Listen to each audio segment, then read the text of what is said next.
Good afternoon. Good afternoon, distinguished ladies and gentlemen of the press.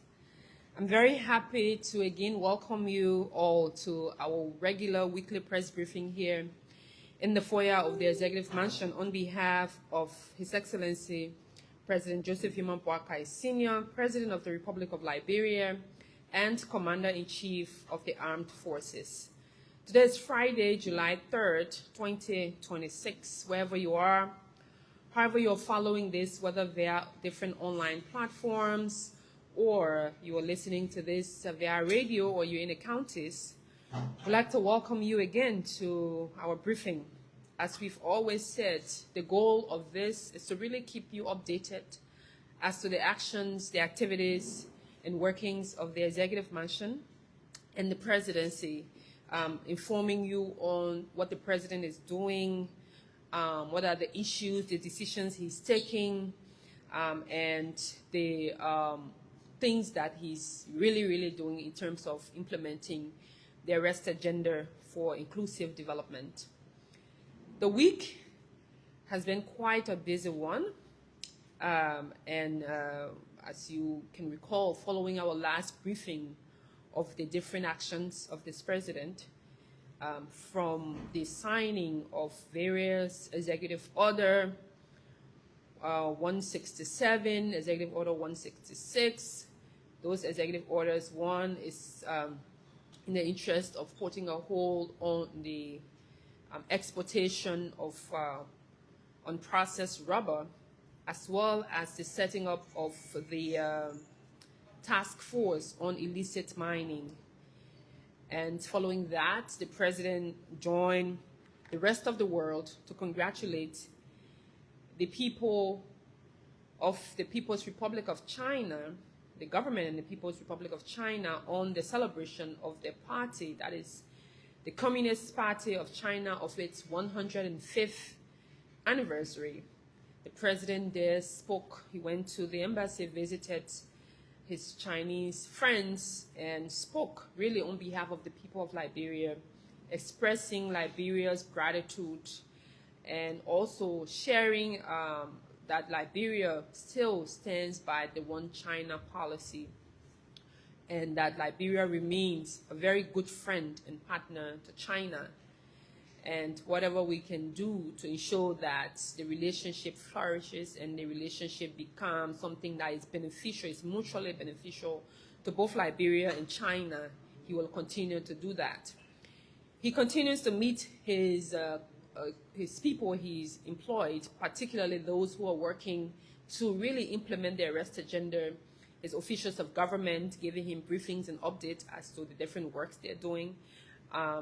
But also he's extended such engagement to members of the international community, with specific reference for this week to the United Nations Development Program. Earlier during the course of the week, our president did hold a meeting with the resident representative of the United Nations Development Program. This meeting was the president's way of inviting, people who are in our country working and supporting the government, but to really understand the workings of the different projects that they've implemented or they're currently working on, but also to really see what, Liberia can also benefit, especially understanding what new opportunities are there and really outlining some of the possible,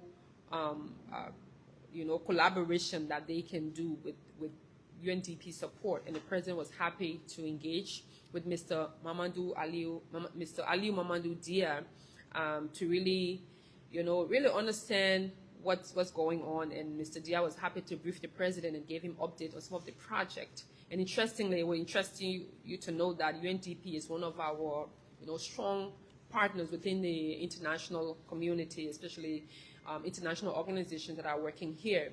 They're supporting, for example, the PMS, the management program, especially when it comes to the performance management contract that the president signed with officials of government. They also support our internship program here. They've support the health programs within the health system. For example, the renovation of the hospital in Voinjama, as well as support to the JFK, the John F. Kennedy Medical Hospital, and other, things. They also work a lot on issues relating to young people, supporting youth related. And the president was happy to understand that that they're also willing to support his agendas, particularly on reconciliation and peace. Also, the president did also attend the 97th Founders Day ceremony of the Booker Washington Institute there in Kakata, Margibi County, where he really admonished, BWI family of the work they continues to do, working to improve the life of our people, but also providing education that really connects besides just the theoretical education. They're also doing more pragmatic and practical education where they teach, issues relating, for example, to carpentry, to electricity, and, a lot of other skill sets that our population needs. So he was very happy to connect with the BWI family and celebrate the Founders Day. 97th year is not an easy deal. Also, he continues to engage. He did also hold a meeting with the Liberia chapter of the West African College of Physicians for the role that they continue to play in Liberia. And these are doctors who have been contributing to Liberia medical, area, along with Dr. Emmanuel Ikenaba, including Dr. Kamano, Dr. Ariland, Dr. Marsha, Dr. Wachikwa, Dr. Ogoni, and a lot of other people who have really worked with us, worked with our health system in supporting, this. I do recognize some of the role that they play. In fact, Dr. Ogunti, for example, he's also a personal doctor to my family. So it shows how the president is really very concerned and engaging, trying to ensure that he meets different segment of our population, those who are contributing to the growth and development of Liberia in a different sector, from education to healthcare to infrastructure development and the rest. Also, Liberia did play host during the course of the week to the Young Democracy Union of Africa. YDUA is a group of young Democrats, young people who are involved into politics, who are engaged in the different countries. But most of this was the first time that this conference came to Liberia under the auspices of the Unity Party Youth Congress, but also because our president, His Excellency President Boakai, did deliver the keynote message at the convening that happened in Monrovia. And his message was really very clear, especially looking at the new opportunities for young people, understanding democracy, but also the current reality when it comes to employment opportunity, creating jobs, that young people should also be on the front lines of advocacy, but also job creation, talking about digital learning, digital opportunities, and what is important to do that. Also, he was able to meet with the newly formed committee that's in charge, or the task force that's in charge of illicit mining.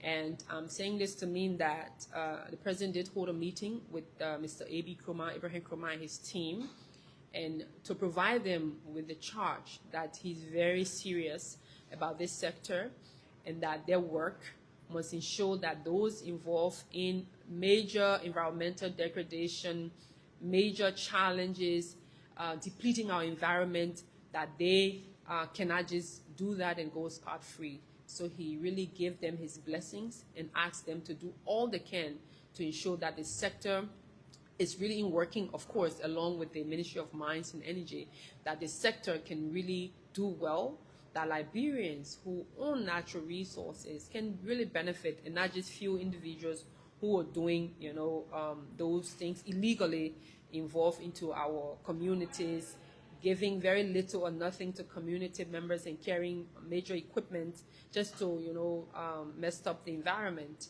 So he's very clear, and he told them that they have his unflinching support, 100% support, whatever they need to do to ensure that the sector is really brought, up to speed, and putting those necessary structures in place. Also, the president did hold his 22nd cabinet. One thing that the president has seen, and I'll get to the nitty-gritty of the cabinet shortly as to the conversations that we had and what of some of the decisions, that we're taking at cabinet. It's pretty much important to also note that the president is very serious when it comes to key issues. We'll talk about the issue of jobs, but before now, we had just come back from the groundbreaking ceremony for 1.9 kilometer of road connecting Freeport to Monrovia, the corridor between the Freeport of Monrovia to the Gabriel Tucker Bridge, a 4-lane road that will, help to ease congestion. And this project was signed under this government initially by the Minister of Foreign Affairs, Madam Sarah Beslo-Yanti, and on behalf of the government and people of Liberia. So today, the president and the team from JICA, that is the Japanese International Development Corporation that's responsible for the investments and the development initiatives across the world, as well as the Japanese ambassador was here to do the groundbreaking ceremony. And the essence of this, because as you know, if you have used that corridor, that is one of the busiest corridor in our country. Of course, for obvious reasons, we have the Freeport of Monrovia right there. So you will have instances where the Freeport of Monrovia in the evening hours becomes very busy with trucks coming in, bringing goods, and commuting from one area to the other. So it has been such that, every now and then that corridor have had problems.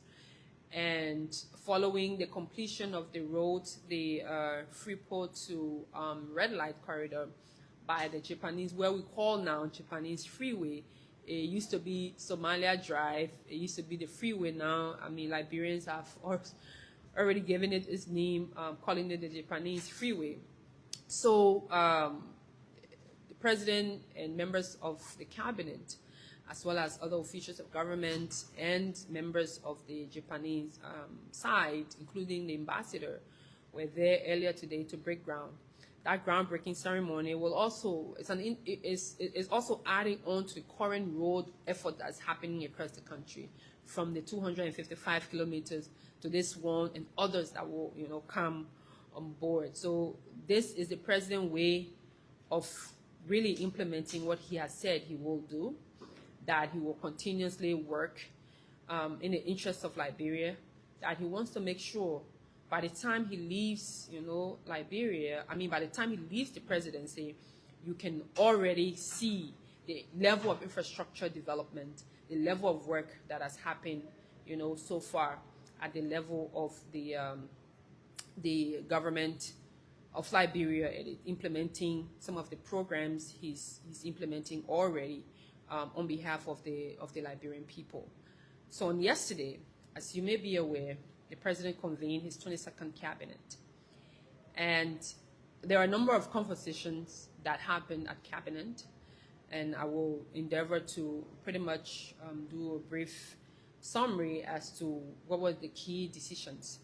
But more so the essence for the president, as you know, the consistency for him in hosting his cabinet meetings is to really have his cabinet be abreast of what's happening, but that they too can be able to report back and informing them on what's happening in the sectors, what the challenges are, and what are the updates.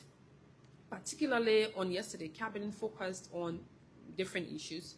Key amongst them was the issue of drugs and alcohol abuse, the situation that we currently face, inclusive, I'm sure most of you will be interested in, is the $19 million drug bust that happened a few weeks ago. But also there was a conversation around the mining sector and more emphasis on the illegal mining that's happening across our country. In fact, the Ministry of Mines and Energy did do a presentation, and that presentation gave us a current synopsis of what's happening in the sector, how challenging it is. But besides just presenting what the current situation is, what they developed, they also show the plan of how they intend, to ensure that those challenges are worked on in connection and in relations with the team that was set up to, put a hold or really capture what's happening when it comes to illicit mining. And part of the Ministry of Health presentation, we also had Ministry of Health presenting. We had the drug enforcement agencies, the LDA agency, also doing a presentation and giving us an idea on what has happened so far. So I will endeavor to just give you a briefer of what is happening in the sector. One thing for sure, the LDA and team have really been working really, really hard, and they express their gratitude to the president for the support and confidence he has placed in them. They have right now, currently have done a great job in closing down many ghettos around the city and other communities in the counties as well.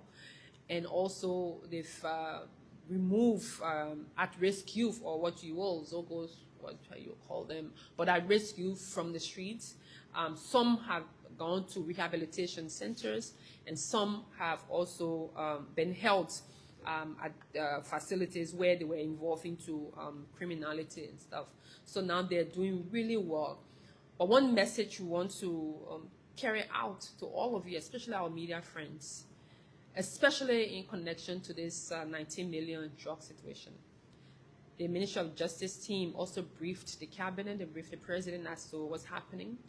But to just let you know that the president is very clear that Liberia will not be used as a place, a transit point for any form of drug. It will not be a point. And this is definitely how this burst happened, where security apparatuses will all involve in ensuring that this does not pass through our borders, whether it is the vehicular borders, whether it's the border to Cape Mount, Nimba, wherever entry point across the country, or the Rabat International Airport. And in terms of the president being very clear as to what he's going to do. Currently, as you know, the investigation is an active investigation ongoing, and the president will want to let the public know that you should all give the team that is currently investigating the time to really bring this matter to closure. That people who are held liable, people who were involved, people who will be found guilty, no matter who you are, no matter how you look like, no matter where you come from, once you are held liable, you will be made to pay. You will be made to go through the process of law, and you will be dealt with accordingly, regardless of who you are, where you're from, who are your family members, who are your friends, how connected you are. Once you are found to be involved with this through the conclusion of the investigation, you will be held and brought to prosecution, and once found guilty, the law will take its course. And this is to let all of us know that the drug situation, because Liberia is not going to be used as a transit area or as a party or anyway, that's why you have this investigation. That's how you have the drug burst. That's how this matter, as soon as the people understood that this was the situation, it was burst, it was seized, and the investigation is ongoing, and it's not going to be swept under the rug. The president wants us to emphasize that to all of you, that this is a very serious matter, and he takes it very seriously, because as you know, some of the things he's done since he's taking over as the president. I've mentioned here, he's taking drug tests in members of his administration. They've changed multiple leadership of the Liberia Drug Enforcement Agency. This is to show and to tell the world that he's not playing about this. He's very serious. And if it gets to a point where he needs to take action against anyone, any official of government who's involved, or whatever the matter is, he's going to take that. And that he wants us to inform all of you that this will not be swept under the rug. And everyone, anyone involved with it will be held liable. He just wants to ensure that the investigation is, it continues. The people involved with the investigation continue the investigation and do all they can to bring the perpetrators to book. And he's very clear. He will give all the support that they need to make sure this is happening. And he also wants us to inform the partners who are working with the investigative team, our friends in the diplomatic community who are working with our security sector to support this investigation. We want to thank you for your support, and he wants to assure all of you that this will ensure that Liberia is not a transit point for any form of drugs. And because of that, that's how you see the work that's ongoing. And as it relates to the cabinet meeting on yesterday, there was also a conversation around having a board resolution to be endorsed that the company, the Global Logistics Services contract, will be suspended, and that all other things that's needed to ensure this investigation continue, you gave the support. There's also a conversation around endorsement of the Multi-Sectoral Committee Against Drugs through legislation and to ensure the sustainability. So initially, the president did set up a committee, and this committee now will also contribute to what's currently happening in the country, and that the establishment of also a national drug rehabilitation fund to beyond just seizing drugs, to taking young people off the street, but to really ensuring that there's a form of rehabilitation going on for the young people. There's also the National Post-Mining Community Transition Strategy. This one is, for example, if the country gets into a concession agreement with a mining company, and say, for example, a 10-year mining concession, and the concession comes to an end. Normally what happens, the mines remain like that, the pit that was created, the water settles in, and you have several examples, even from my own Grand Cape Mine all the way there in Mana River, Congo. Back then, there was a major mining area in Mana River, but now you only see the pit, you only see the debris of the remembrance of that this used to be a mining community. So there's a post-mining plan that was also presented to cabinet, and it was, looked at very, very importantly. And again, what, especially on this national drugs issue, the president has seen this as a major emergency, and that all will be done to bring this matter to close. Thank you all very much. Should you have questions, as we always do, you state your name, the institution you represent, and the question you have. Thank you, and have a good afternoon.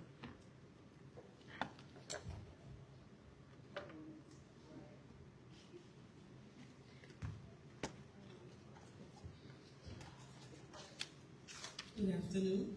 I'm Christopina Yane, and I report for Panel.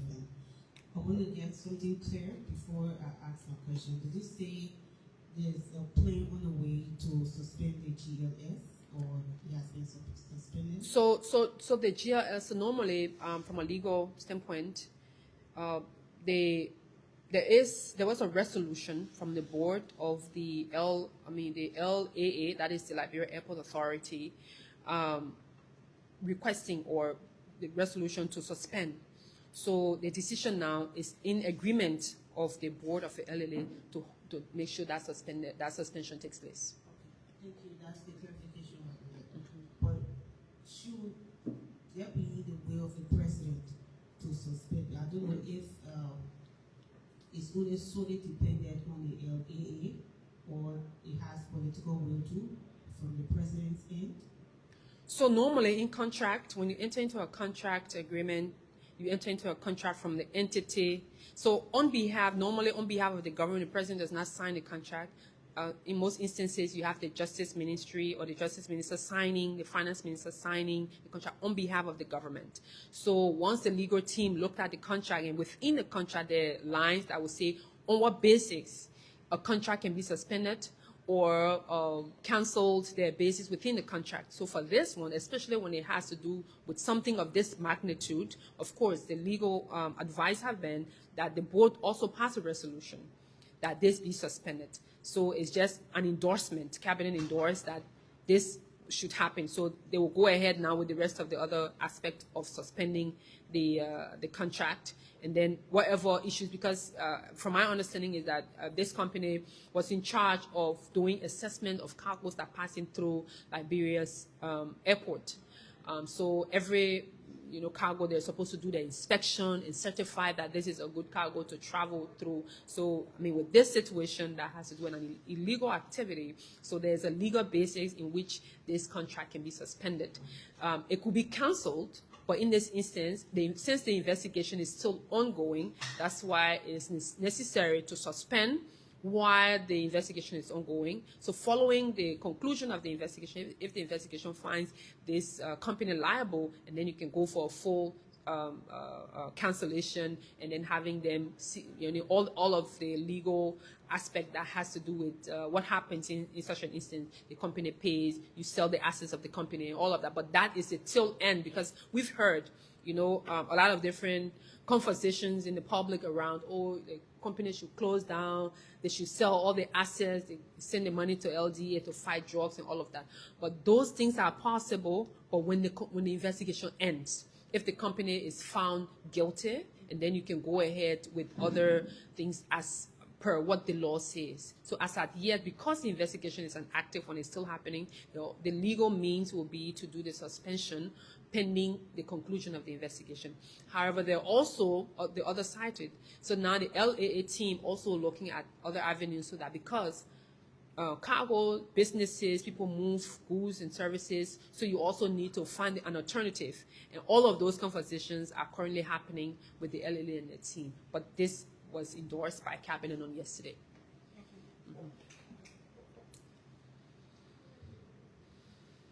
Thank you. My name is Anthony Williams. I work for the LDS. In yesterday's cabinet meeting, Mr. President mentioned the formation of Public Sector Compensation Committee. And I want to tie this to the issue of salary harmonization in the past. And of course, it's obvious civil servants have been raising concerns about this salary harmonization thing. When was government thinking of looking into it again?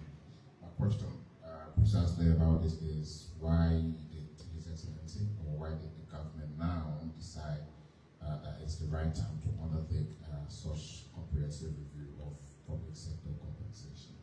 And then speaking about the committee, did the cabinet come up to a decision on establishing the committee? And if that was done, who's going to head it?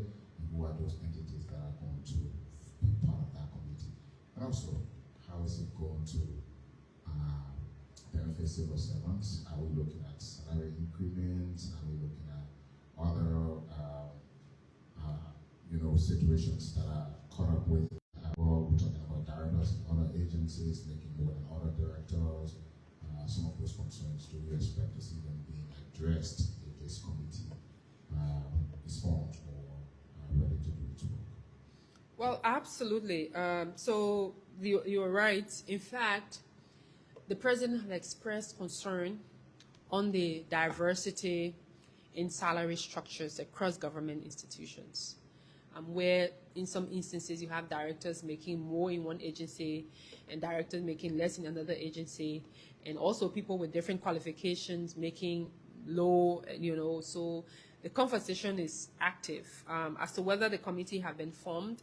The president and team working on that to formulate the committee. And obviously there will be key people who will be relevant in this conversation. Of course, the CSA is leading this charge along with the Ministry of State for Presidential Affairs to make sure that the harmonization is not in the it's an actual harmonization. It's not like what happened in the past. You take someone and bring them way down. Someone was making 500, you start giving them 200. As at yet, there is an understanding that there are people, civil servants, and even people in government, others aside from civil servants, the salary that they make does not commensurate with the work that they do. There are people who work long hours. There are people who work 24/7. There are people who work really very hard, and because of the pay grade system, they pay as they are. Even here, I mean, I'll be honest with you, even here within the Ministry of State, there are challenges. There are people here making very low salary. There are people making somewhere in between. So because of that, fluctuation and up and down, the president have expressed concern about that. And he have charged the Civil Service Agency to work along with the team to come up with a full-fledged. So what they're actually doing is to begin the investigative process. So the team at CSA will also try to get an independent consultant who will be able to work along with the different segment of government to really investigate what the situation is and compare it with the current reality. Also look at regionally, how is it structured, and looking at from our economic standpoint, where do we stand economically? Is a salary commensurating with the current reality on the economic market? So the decision that will be made in restructuring of the salary will be a scientific one. It will not just be, oh, I like Anthony, he's my friend, so let me just give him more money, or I like Christiana or Christofina, or I like Sampad, or let me just do it that way. It's not going to be that way. It's going to be well structured. It's going to be scientific. It's going to be informed based on research that will be done, so that when it's completed, at least when a minister makes, certain salary, a deputy minister, an assistant minister, a civil servant, at least let it be something that when you take home, you're able to take care of your family. That's from the president's standpoint, because for the president, working with him for the last, 2.5 years now, you really see in him his love for really working for everyone, especially the people who you may think that is nobody. He really, really tries. Sometimes he even asks, oh, the people you're working with, I heard you got some volunteers, what are the salary structure? And sometimes he personally even finds some envelope, for people and say, do this and do that. So he really is concerned about the salary structure. For him, he's taking salary cut, that he will not take, anything, asserting he cut his salary by 40%. So, but it's something that he cares about, and he really wants before the end of his administration, he's able to say, after all of this work, we have now a proper, what we will call a proper harmonization, and not in the interest of the other harmonization where you cut people's salary like that without any reason to, without any, because you can't the justification, you can't have somebody making 500 and somebody who you want to bring more people, you cut the person's salary into 2, you say, I'm harmonizing the salary, and then you bring additional person to do the same work. That's not really harmonization. So this one will be more of a scientific research that will come up with a decision. Well, I wanted you to address, the fragility of some of these policies become concerns from, other angles. Looking at previous administrations, we know what transpired when other administrations came into power.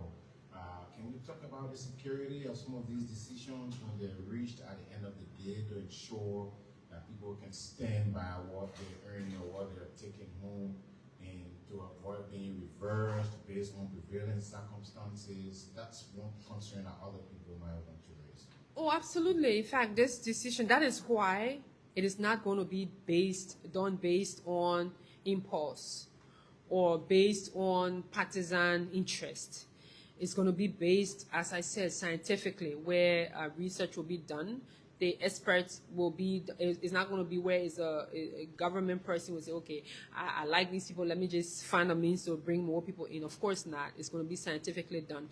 So, of course, you may be right, maybe new administration will come and say, this administration, what they didn't do it the right way, let's do it this way. But the bottom line is the goal of governance and the goal of hiring shouldn't be reversal. Because even life doesn't reverse. We used to buy, basically we used to buy things we used to buy at a lower cost today, they're higher everywhere around the world. So your salary should also be able to dance to the same tune. As life goes up, as you get employed, your interest or your salary should increase. because your workload, especially now, most workloads increase, especially with the nuance, the new addition. Even normally back then, journalism, I mean, you were expected to just go learn, read your news, you finish reading your news, you go home. But now you have to write the news, you have to post the news, you have to monitor the news, you have to add other things, you have to do your fact checking. So even what you knew, the workload will add up, and you have to go places, you have to go live, you got social media, you have to do multiple things. So your portfolio have increased. So the understanding is, the expectation is that your salary must also increase, but not the other way. You can't do, as a government, you can't do a policy where you say we'll reduce someone who's not making much. Yes, there's an understanding that you can reduce someone who's making very high, maybe officials who are making so much money, or appointed or elected officials who are making higher. I mean, you can have a conversation and say, let's have a national understanding. Let's go to the minimum wage law. Let's go to the law. Let's do some legal, work on it. But generally, people who are making smaller salary, the expectation is that governments all around the world must work hard to improve the living condition, because if people are making more money, they're able to do other investments, so that you remove people from this survival mode where people are just living paycheck to paycheck. So it's just surviving. When you get your monthly salary, that first thing you think about your children's school fee and your food, and that's it.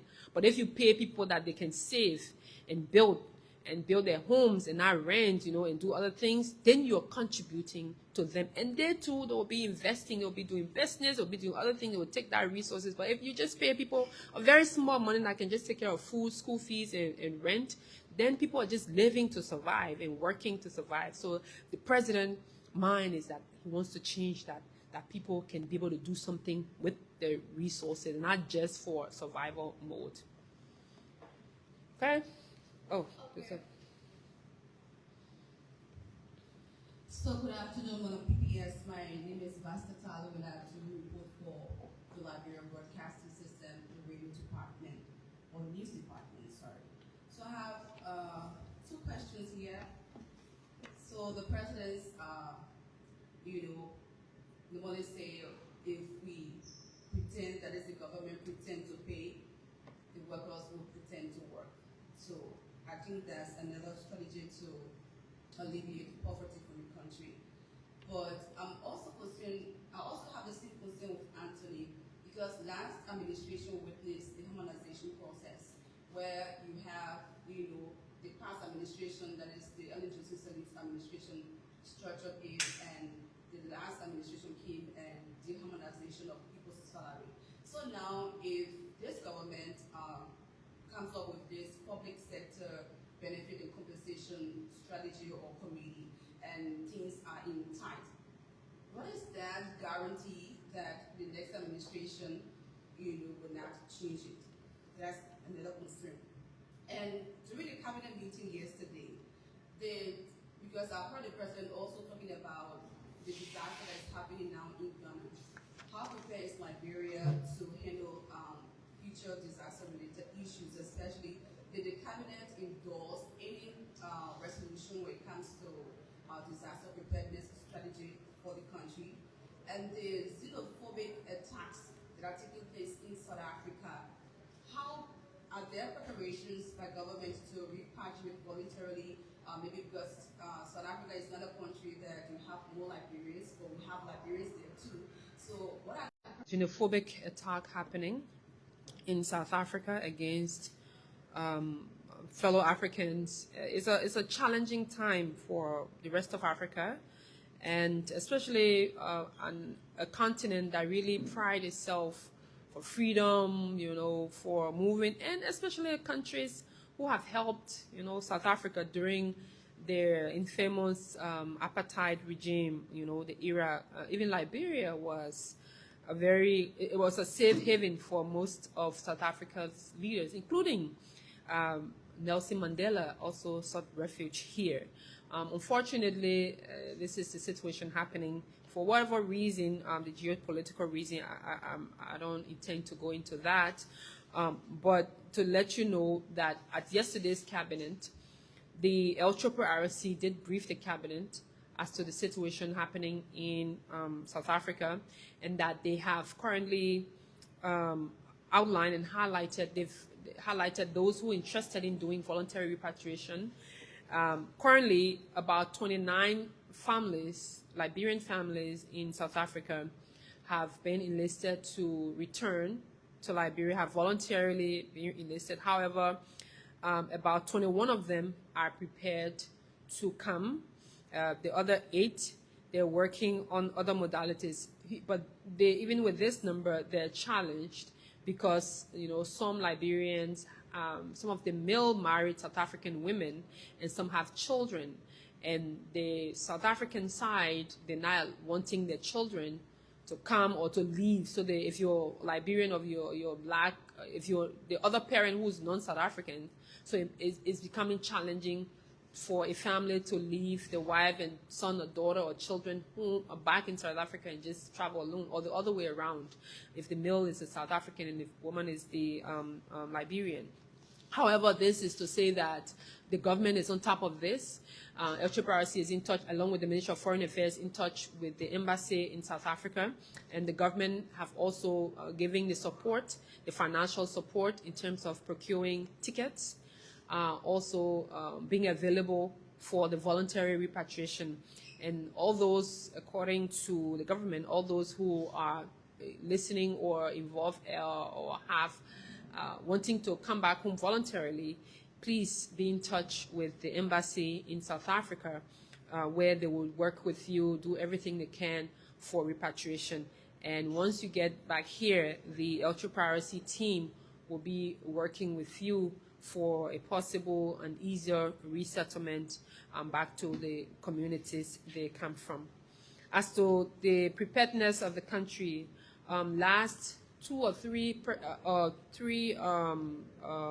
cabinet meeting, the team from the Liberia, the National Disaster Management Program, did do their presentation, and they did express some challenges, of course, of what is needed as to supporting Liberia. But however, Liberia is prepared to an extent for disaster.